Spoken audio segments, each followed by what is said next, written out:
Olá, aqui é o Túlio Faria do DevPlano e hoje eu gostaria de falar um tópico bastante, por enquanto, teórico aqui, depois a gente vai fazer alguns exemplos práticos aqui, mas ele é bastante relacionado a como que a gente cria o software, tá? Então, existem vários termos para isso, mas geralmente o pessoal chama de pattern, tá? Então, qual que é o padrão ali de projeto, ou qual que é o padrão que você vai utilizar para resolver um determinado problema?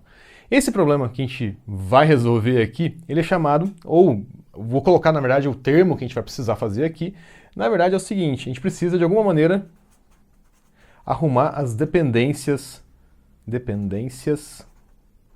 do software, tá? Então eu tenho minhas dependências aqui, como que eu vou arrumar as dependências desse trecho, dessa unidade de código que eu tenho? Basicamente a gente tem algumas abordagens, tá?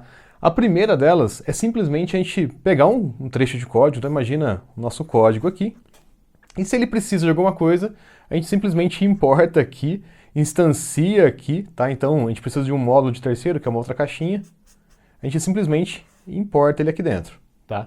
Basicamente dessa forma, tá? Então a gente tem uma linha lá que a gente declara essa dependência e vamos embora, né? Então a gente toca o barco aqui dessa primeira maneira. Qual que é o problema dessa maneira, tá? Se a gente for pensar na parte de testes, fica muito mais difícil, tá? Obviamente existem algumas coisas que a gente pode fazer para testar módulos que têm essa abordagem, tá? Então se eu tenho uma função ou um módulo aqui em JavaScript, eu consigo achar maneiras de resolver isso, porém é uma gambiarra, porque você tem que pegar um módulo de teste mocado, né? Então um módulo que é parecido com esse, mas que você tem controle para você injetar, e aí você tem que fazer um rewire aqui, né? Então você tem que quebrar esse vínculo aqui e ligar esse outro. Particularmente eu não gosto muito dessa abordagem, tá? Então me parece muita gambiarra para teste a gente ter que fazer isso, mas é a forma mais simples que a gente tem de importar uma dependência para o nosso código, tá? A gente não precisa pensar, a gente não precisa fazer nada, tá? Então simplesmente importou no código, tá tudo bem, tá funcionando e é isso aí, tá? Uma segunda maneira que a gente tem é o seguinte: o código aqui, então a gente tem aqui a nossa unidade de código, ela de alguma maneira, tá? Então a gente tem um outro cara aqui, que é sei lá, vamos pôr uma caixa aqui. De alguma maneira eu falo para esse código aqui quais são as dependências que eu preciso. Então, por exemplo, dependência 1, e eu tenho essa caixa aqui, o pessoal fala de container, esse container pode ser fornecido aí para um servidor de aplicação e etc.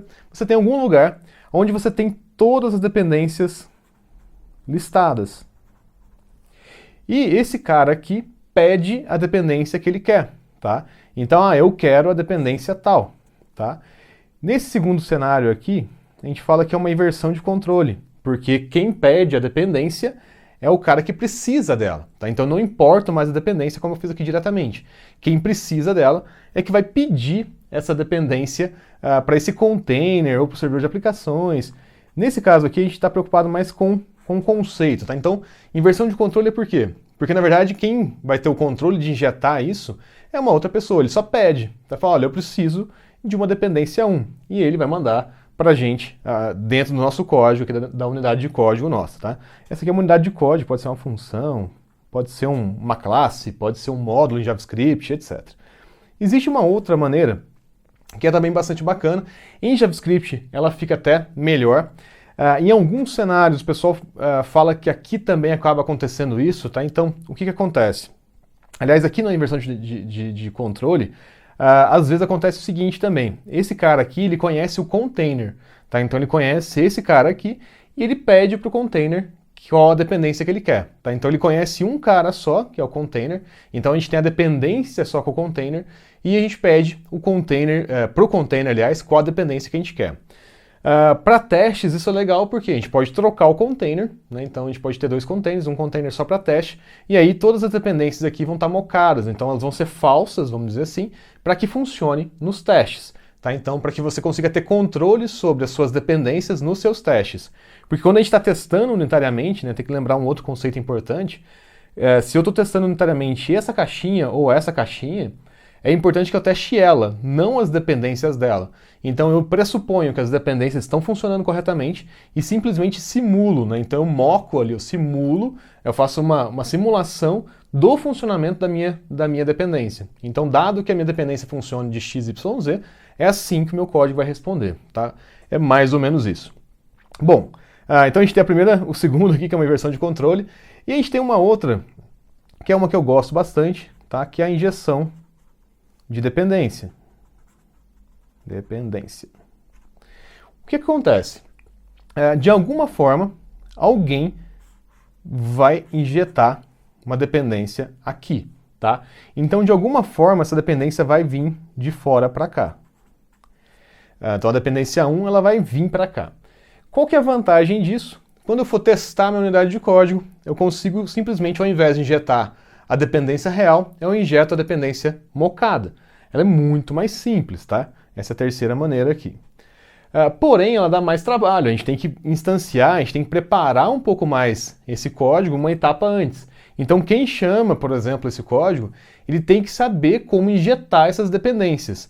E aí, às vezes, acontece da gente ter os dois aqui, tá? Então, eu posso ter um container ali que, dado uma definição de uma dependência, ou dado que eu preciso do container, ele é injetado via injeção de dependência aqui, e eu tenho inversão de controle pedindo a dependência que eu quero. Mas basicamente a injeção de dependência, a gente vai injetar essa dependência para o código que a gente está utilizando. Então, por exemplo, se eu tenho uma função que lista produtos, por exemplo, e ela depende do MySQL, na hora que eu for chamar ela aqui, tá? Estão pensando em JavaScript, eu vou passar uma conexão aqui para conseguir fazer isso. É um exemplo, tá? Aqui, quando eu quiser, vamos supor que é o mesmo listar produtos, o que eu vou precisar fazer? Eu vou precisar pedir a conexão para alguém. Então, falou container, me dá uma conexão aí. Ele vai me dar uma conexão, e aí, aqui eu não preciso ter a conexão na listagem do produto. Eu posso simplesmente já fazer minha listagem direto. No primeiro cenário, o que eu faço? Eu importo o módulo do MySQL, conecto no banco e faço a listagem que eu quiser. Tá? Então, aqui é mais simples, aqui eu dependo um pouquinho de um terceiro, e aqui é só um pouquinho mais organizar o código. Tá? Então, é mais fácil de implementar, principalmente em JavaScript, a injeção de dependência. Bom, a ideia aqui, eu vou depois fazer novos vídeos aqui, onde a gente vai implementar cada uma delas, para vocês verem como que a gente faz isso. Uma coisa que eu acho bastante bacana é o seguinte: se a gente fosse pensar que o nosso módulo, né, ou a nossa unidade aí mínima, fosse um celular, tá? Eu acho bastante bacana vamos supor aqui um celular. Se a gente pensar que é um celular, e a gente pensar que o carregador é uma dependência, o que acontece nesse cara aqui? O carregador está preso no celular, tá? Então, o carregador ele simplesmente está preso junto com o celular. Tá? Porque se você precisar trocar o carregador, você vai ter que mudar o módulo interno. Tá? Não tem jeito, você vai ter que mudar o celular porque não tem outro jeito. Já na injeção de dependência, o que acontece? A gente tem o celular aqui, e eu gosto de dizer que esse cara aqui ele conhece uma gaveta. Tá? Então, assim, de alguma maneira, ele está ou envolvido numa gaveta, ou ele conhece uma gaveta, e nessa gaveta tem vários carregadores que ele pode pedir qual que ele quer. Tá? Então ele pede qual carregador que ele quer, ele pediu, o container, que é a gaveta aqui, ó, vai devolver para ele qual que é o carregador que ele pediu e vai ligar nesse celular. Já em injeção de dependência, quem for utilizar ali o celular vai injetar de verdade. Então escolhe qual carregador que quer e fala, olha, eu quero carregar o celular com esse carregador. Então, não é acoplado internamente. Se eu quiser trocar por um carregador de testes, tá tudo bem. É só trocar por um carregador de testes e tudo vai estar funcionando. Só troco aqui, tá? Aqui o que eu posso fazer? Eu troco a gaveta ou eu troco o que eu estou injetando aqui. Já no primeiro cenário, eu vou ter que trocar o celular inteiro junto, porque eu preciso mudar internamente nele, porque ele está dependendo, ele depende daquilo, mas está muito ligado, tá? Então a gente tem um acoplamento muito grande aqui, tá? Então, na verdade, a dependência e esses padrões aqui de como organizar dependência é uma tentativa de diminuir esse acoplamento, né? Então, meu código está muito acoplado a um outro código, tá? Então, que para manutenção é um pouquinho problemático. Bom, pessoal, essa é a ideia que eu queria passar para vocês, tá? Então, essa comparação aqui, utilizando o celular, então, na primeira abordagem é como se a gente tivesse o carregador fundido aqui dentro do celular. Se eu quero mudar o carregador, eu tenho que mudar o celular junto. Já na inversão de controle, o carregador pede um carregador, o celular, aliás, pede um carregador para uma gaveta, por exemplo, e essa gaveta devolve o carregador certo para ele. Já na injeção de dependência, a gente tem, quando a gente for utilizar, a gente consegue plugar aqui qual que é a dependência que eu quero. Então, qual carregador que eu quero utilizar nesse celular. Bom, eu vou trazer depois exemplos práticos de cada uma delas com JavaScript, tá? Então, fiquem tranquilos que vai ficar um pouquinho mais prático aqui, tá? Então, uma ideia de implementação disso em JavaScript. E se você gostou desse vídeo, não deixe de curtir, comentar aqui o que você achou.